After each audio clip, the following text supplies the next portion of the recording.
네, 안녕하세요. 바이블타입니다. 오늘은 구독자 분이 아니라 인스타로 DM을 주셨어요. 인스타로 DM을 주셨는데 몇 가지 질문을 하셔서 제가 그것을 글로 표현하려다 보니까 이제 너무 많아서 영상을 제작해 드린다고 했어요. 그래서 여러분들이 뭐 고민하시는 영상 뭐 내용도 있을 것 같아서 제가 한번 소개를 해 드릴게요. 자, 첫 번째 질문. 선배님, 저는 실내리기 배워본 적이 없습니다. 실내리기에 대해서 재래식 방법인 실내리는 것과 레이저로 잡는 것과 많은 차이점이 있을까요? 예, 이렇게 그 질문을 주셔서 첫 번째 질문이, 제가 봤을 때는 몰라도 돼요. 되기는 몰라도 상관없죠. 요즘에는 레벨기가 워낙 뭐 잘 나와 있고 레벨기를 3-4개씩 갖고 다니시고 뭐 4-5개씩도 갖고 다니시고 하니까. 근데 몰라도 돼요.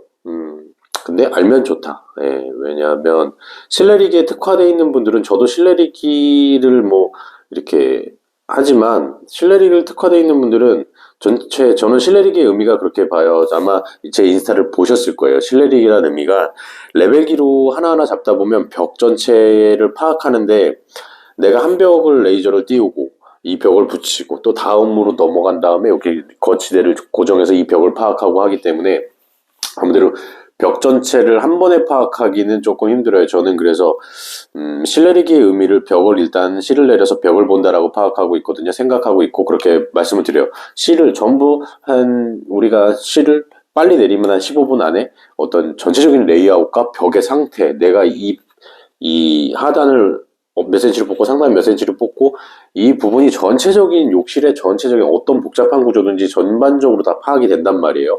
그럼 접착제의 양과 내가 부처가 순서라든지 어떤 것들이 다 정해져요. 그래서 내가 욕실을 완벽히 파악할 수 있다는 거, 순식간에 처음부터. 그 다음에 레이아웃 자체도 완벽히 볼 수 있다는 거, 처음부터 이해하고 들어갈 수 있다는 거. 그 다음에 시간이 좀 절약된다고 봐요. 시간이 절약되는 게 뭐냐면 레이저를 막 5개, 6개씩, 3-4개씩 꼼지락꼼지락 거리는 시간이 굉장히 좀 아깝기도 한 부분들이 많아요. 근데 시간 싸움이 아니기 때문에 저희가 차분하게 레이저를 이렇게 놓고 여기 벽에 박고 또 그 니은자 거치대를 놓고 또 조정하고 있고 뭐 이런 시간들이 있죠. 근데 그런 시간이 시간으로 보면 굉장히 좀 아까운 시간이기도 해요. 네, 보통 보면. 그래서 시간 절약에 대한 의미도 있고, 전체적인 벽을 본다? 벽을 빨리 파악할 수 있다? 그 다음에 레벨기를 계속 한 벽마다 옮기지 않아도 된다. 그냥 실을 계속 내려놓고 있으니까 그게 고정이 돼 버리니까 뭐 수평실이라든지 수직실이라든지 그게 고정이 돼 있으면 레벨기를 거의 한 대 놓고 쓸까 말까 한 정도? 예. 그 정도예요. 그래서 레벨기가 거의 필요 없으니까. 예. 그게 또 숙련된 분들은 그게 굉장히 편한 방법이기도 하고, 오히려 그 속도 차이가 저희 같은 경우는 실을 내리는 게 안 내리는 것보다 어마어마한 차이가 솔직히 나요. 솔직히 납니다. 예. 근데 그거는 여러분들이 실 내리기를 배워서 뭐 시간을 줄이겠다고 하면 큰 무리가 있을 수 있어요. 왜냐하면 저희는 밥 먹고 하는 일이 실 내리기고, 예, 벽에 대한 파악이고 레이아웃 보고 바로바로 손재단 때리고 막 착착착 모든 화장실에 어떤 욕실에 뭐 타일을 다 잘라놓고 시작하고 조립식으로 했기 때문에 저는 한 발을 최고 많이 잘랐던 적이 한 230장 내외였던 것 같아요. 제가 뭐 제 유튜브에 예전 영상 보면 있는데, 이렇게 구루마에 이렇게 한 짐을 싣고 가는 게 있어요, 영상이. 그게 정말 복잡한 파티션이 막 5개씩 되고, 막 그 평수가 엄청나게 넓은 화장실이었는데, 한 바가 세보니까 제가 보니까 한 230장 정도 되더라고요. 쭉쭉쭉쭉 보니까. 예. 다 계산해서 도면을 그려서 저는 파악했거든요. 그게 실 내리기였으니까 가능하죠. 미리 실을 내리고 전체 도면을 파악하고 한 발을 탁탁탁 치수에 맞게 다 잘라놨으니까 그게 좀 가능한 일이었던 것 같아요. 그런 체계적인 일들이 어떻게 보면 재래식인 또 실 내리기의 파생에 의해서 또 가능하다는 거. 그러나 지금에 와서는 뭐 우리 좀 이제 배우시는 분들, 좀 한참 하시는 분들이 뭐 크게 뭐 안 배워도 할 만하니까. 예. 근데 실 내리기를 만약에 이제 그게 그래서 좀 그 실내리기를 하신 분들하고는 말이 좀 통하는데, 이게 아예 모르시는 분들은 저건 재래식 방법이다, 저건 쓸모없다, 뭐 이렇게 말씀하실 수도 있는데, 그건 안 내려보신 분들은 아마 말씀 안 하셨으면 좋겠어요. 예, 그 부분에 대해서. 예, 예. 그래서 자꾸 뭐 반복하면은 좀 피곤하시겠죠. 그래서 그런 의미가 있는 것 같습니다. 예. 그래서 실 내리는 것과 레이저로 잡는 것과 많은 차이점이 있을까요? 그건 저 같은 경우 엄청나게 많은 차이점. 그 다음에 속도로 따지면요, 제가 제대로 한번 해본 적이 있어요. 네, 속도를 내보지 않고 그냥 하다가 제가 옛날 기분으로 실 한번 내릴까 했는데 우리 그 부부 욕실이죠. 비트 벽이 있는 그 꺾인 벽 부부 욕실을 600에 600 가구로 올철거를 베딩 잡고 그거를 3일 안에 다 치고 나가서 주방 치고 3일 안에 그거 다 치고 쭈꾸미 잡고 다 치고 그 다음에 주방 벽 치고 그 다음에 어디였죠? 베란다인가 어디 도와줬던 거 더 좋아서 시간이 남아서 더 도와줬던 것 같아요. 혼자 시간의 운용 자체가 달라집니다. 그렇게 하면 시간의 운용 자체가 달라요. 실을 내리면 보통 실을 내려서 이제 벽을 붙이다 보면 우리 벽을 다 돌리는데 이제 시간 싸움이 들어가요. 하루 이틀이 아니라 이제 시간 싸움이 들어가서 시간 개념으로 딱딱딱딱 나눠지기 때문에 저희 같은 경우는 이제 엄청나게 압축이 돼 버리는 경우가 있어요. 근데 굳이 전쟁터처럼 그렇게 하기가 싫기 때문에 그렇게 하면 매일매일 그렇게 돌아가야 되니까 그걸 할 의미가 없죠. 실질적으로. 그래서 좀 제가 타일 이틀 마감이다 그런 얘기도 많이 그런 게 의미가 있습니까? 우려스럽습니다. 이런 얘기도 드렸는데 실질적으로 저희 같은 스타일들은 실을 내려서 하는 스타일들은 진짜 그게 속도가 엄청나게 근데 그거를 저는 해보시라 도전하시라 이거 실을 내리면 누구나 그렇게 할 수 있습니다라고 얘기 드리는 건 아니에요. 근데 제 입장에서는 그렇게 이제 그런 효과가 있다라는 거예요. 그거는 이제 칸뛰기를 했고 그렇게 숙련이 돼 있기 때문에 그런 거죠. 그래서 차이점이 있다라는 걸 이제 여러 관점에서 많이 설명드렸고요. 그 다음에 재래식 방법 중 오가네를 맞추는 거, 그쵸? 재래식 방법 중, 핸드폰이 꺼졌어요. 재래식 방법 중 오가네를 맞추는 방법인 피타고라스의 법칙인 3, 4, 5 법칙이 있다는 것을 이번에 알게 되었습니다. 혹시 이와 같은 고전 방법인 재래식 방법의 호기심과 타일에 대해 더욱 알고 싶은 부분인데 3, 4, 5 법칙이 아닌 다른 방법의 재래식 방법이 혹시 더 있을지 궁금합니다. 재래식 방법과 호기심과 타일에 대해 더욱 발전하고 싶은 부분. 저는 그래요. 3, 4, 5 법칙, 피타고라스의 정리는 안 하셔도 된다고 봐요. 거의 쓸모가 없죠. 거의 쓸모가 없습니다.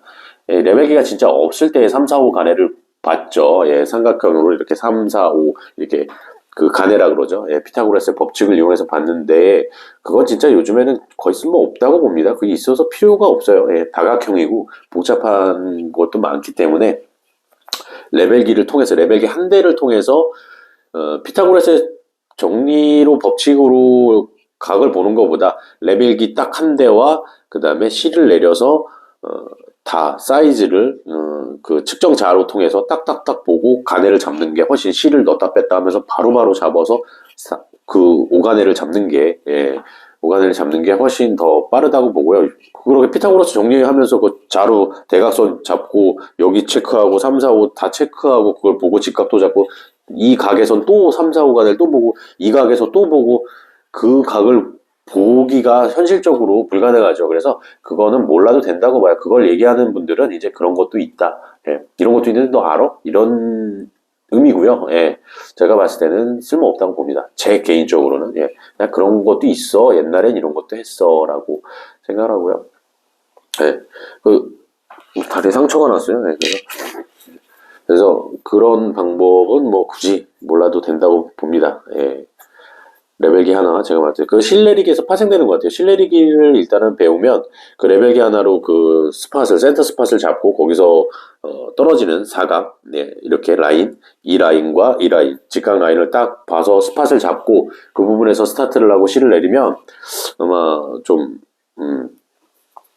그 오가내는 3, 4, 5 법칙이라는 그런 거는 적용 안 하셔도 되고 평생 쓸모가 없을 겁니다. 그거를 요즘 하시는 분도 없을 거고 와 벌써 그분이야?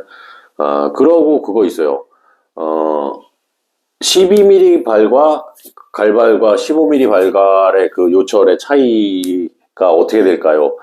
라는 그런 질문인데 정확하게 어떤 그 의미는 잘 모르겠어요. 어떤 질문을 하시는지. 근데 저는 그렇게 생각해요. 제가 이해한 대로 설명을 드릴게요. 12mm와 15mm의 발은 그렇게 큰 차이는 없다고 봐요. 발의 높이의 차이는 2, 3mm 차이니까 큰 차이가 없는데 요철의 두께가 차이가 좀 있겠죠. 요철의 두께가 차이가 많아요. 그래서 20mm와 24mm인가요? 그냥 25mm? 발은 불과 한 몇 미리, 4, 5mm 차이지만 발의 넓이가 달라요. 발의 넓이가 엄청 두껍죠. 그렇기 때문에 요철이 크게 형성이 돼요. 크게 형성이 되는데 그 높이의 차이는 그렇게 많지 않다고 봅니다. 그 한 3, 4mm, 4mm 이상 차이가 나야지 그 양이 달라지지 그 요철의 12mm와 뭐 15mm 정도의 미세한 차이는 내가 긁었을 때 요철의 높이는 어떤 걸로 결정된다고 저는 생각하냐면 우리가 무심코 옆에서 보면 갈바를 이렇게 해서 고대를 이렇게 해서 그냥 사선으로 긁는 경우가 많아요. 이렇게 무심코 이렇게 긁으면 12mm, 15mm의 그 높이라도 10mm 이하밖에 안 나와요. 눕히니까. 근데 손목을 세워서 이렇게 바닥을 쫙 긁어주죠. 보통 정석으로 하려면 손목을 세워서 긁어주죠. 보통 이렇게 해서 쭉쭉 긁어주죠. 직각으로 세워야지 그 요철의 깊이가 제대로 나오죠. 제대로 나오죠. 근데 그 요철의 깊이를 보통 그 적용하시는 분들은 요번에는 바닥이 솟았으니까 사선으로 좀 뉘어서 긁고 평지에서 좀 꺼진 바닥은 세워서 이렇게 긁고 그래서 저희 같은 경우는 이제 작업자들끼리 얘기를 하죠. 야, 뉘어서 긁지 마. 뉘어서 긁으면 형은 세워서 긁는데 박박 세워서 긁어서 직각으로 쭉쭉 긁어야지 이 갈발의 높이가 전체적으로 다 맞지. 작업자들끼리 너는 저기서 깔아 나오고 눕혀서 깔아 나오고 나는 여기서 세워서 깔아 나오면 나중에 엄청 비벼야 되거나 땅이 솟거나 꺼졌을 때 엄청 안 맞아요. 둘이 만났을 때 이제 그런 것들이 있어서 속 채움도 그렇고요. 600각의 속 채움도 그렇고 그래서 그런 것들을 더 중요하게 더 조금 포인트를 두고 생각하시면 좋지 않을까. 예. 뭐 그런 것 같아요. 예, 제가 생각하는 부분에 대해서 말씀을 드렸어요. 제가 생각하는 부분이라든가 요게 문제가 아닌 것 같은 거예요. 12mm와 15mm의 요철의 깊이가 문제가 아닌 것 같아요. 실제로 저희가 시공을 하다 보면 뭐 우문현답이 될지 어떤 답변이 될지 잘 모르겠어요. 현명한 답변이 될지 아니면 또 질문하신 것에 제가 포인트를 잘못 짚고 있는지 모르겠는데 제가 이제 질문을 주셔서 제 나름대로 해석을 한 겁니다. 그래서 조금 더 중요한 게 그런 부분 아닐까. 예. 그렇다고 우리가 이렇게 갈바를 해서 이렇게 센치를 이렇게 막 재볼 수가 없어요. 왜?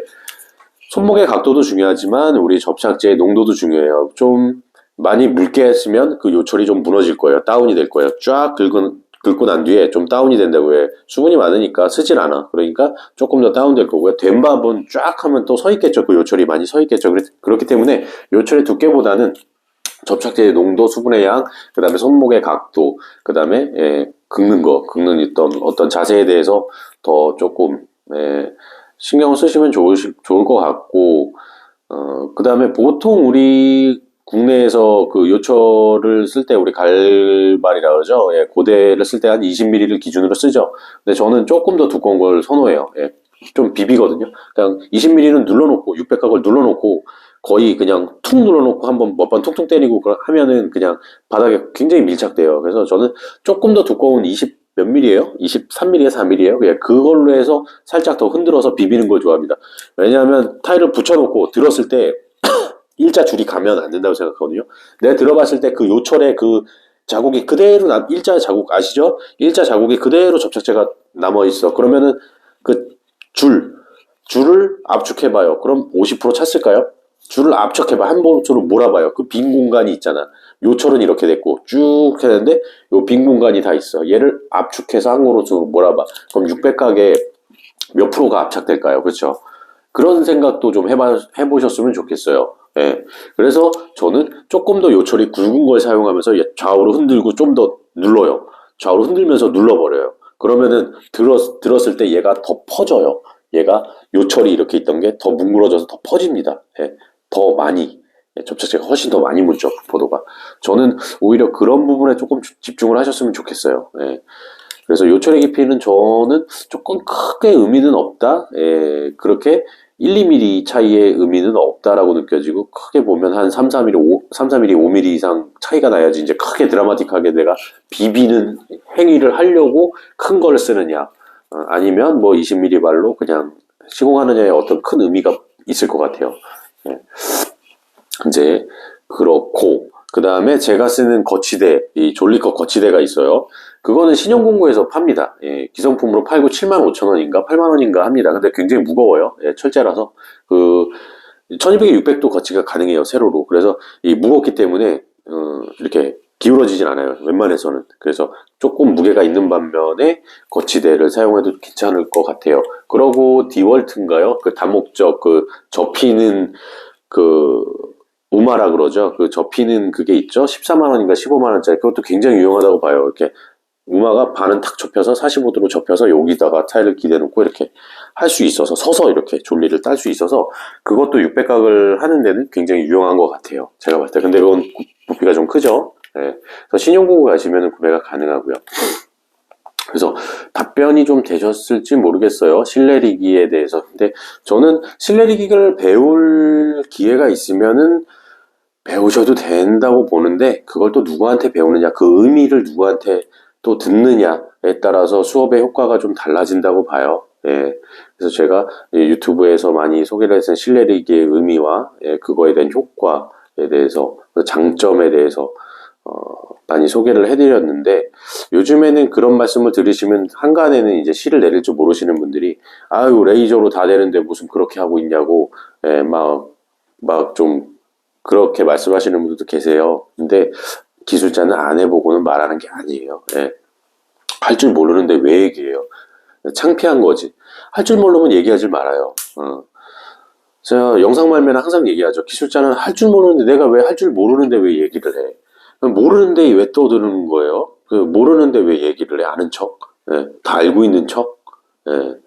내리는 실내릴지도 모르는데 그거에 대해서 자기는 레이저 쓴다고 레이저만 써도 충분해요 막 이렇게 하는 사람도 있는데 할 줄 모르면 얘기를 하면 안 된다고 봐요. 예. 제가 항상 말하죠. 떠바리도 할 줄 모르면 얘기하지 말아요. 예. 어설프게 하려면 또 얘기하지 말고 안 하는 게 좋아요. 제가 항상 얘기하죠. 댓글은 그 직종의 수준을 나타낸다. 그러니까 함부로 그냥 어디 가서 댓글 달면 창피해요 우리. 그래서 그런 거를 조심스럽게 우리 서로 접근했으면 좋겠어요 기술자가. 예, 제가 말씀해드릴 부분은 이겁니다. 답변이 되셨을지 모르겠어요. 되게 정중하게 인스타로 DM을 주셔서 저도 되게 감사했고 되게 멋진 분 같아요. 되게 탐구 정신도 되게 많고 되게 바르게 하시는 것 같아요. 되게 저는 이걸 궁금한 거가 당연하다고 생각해요. 이분은 아마 이것뿐만 아니라 여러 가지가 아마 시공하면서 계속 궁금하실 거예요. 궁금하실 거예요. 그래서 앞으로도 좀 잘 되셨으면 좋겠어요. 저도 좀 잘 됐으면 좋겠고, 이분도 잘 되셨으면 좋겠어요. 그래서 다시 한번 말하지만 실내리기는 무조건 배운다고 해서 도움이 되는 건 아니다. 어떤 방식으로 어떻게 활용할지를 알아야지. 그러고 우리가 떠바리에서 실내리기랑 600각에서 실내리기랑 어떤 그런 시간의 운용과 어떤 그런 기본 개념이 좀 약간 다를 수 있기 때문에 그거를 응용하는 거는 맞는데 어떤 방식으로 배우고 어떤 개념으로 배우는지에 따라서 그 초점이 달라질 수 있기 때문에 어떤 부분한테 배우면 뭐 어떤 분한테 배우면 와 이거 되게 유용하고 되게 괜찮게 써먹을 수 있겠구나 하는 반면에 어떻게 배우면 뭐 단지 이거 실내려서 뭐해 이거 시간만 가네 와 이렇게 오래 걸리고 이게 별로 쓸모없는데 그냥 레벨 키는 게 난 더 빠르겠는데 단지 속도 차이라든가 뭐 숙련되지 않고 어떤 의미 숨겨진 의미에 대해서 그런 발전적인 의미에 대해서 과정에 대해서 배우지 않는다면 실내리기 또한 무용지물이 될 것 같아요. 제가 봤을 때는 어떤 그런 견해입니다. 제 견해는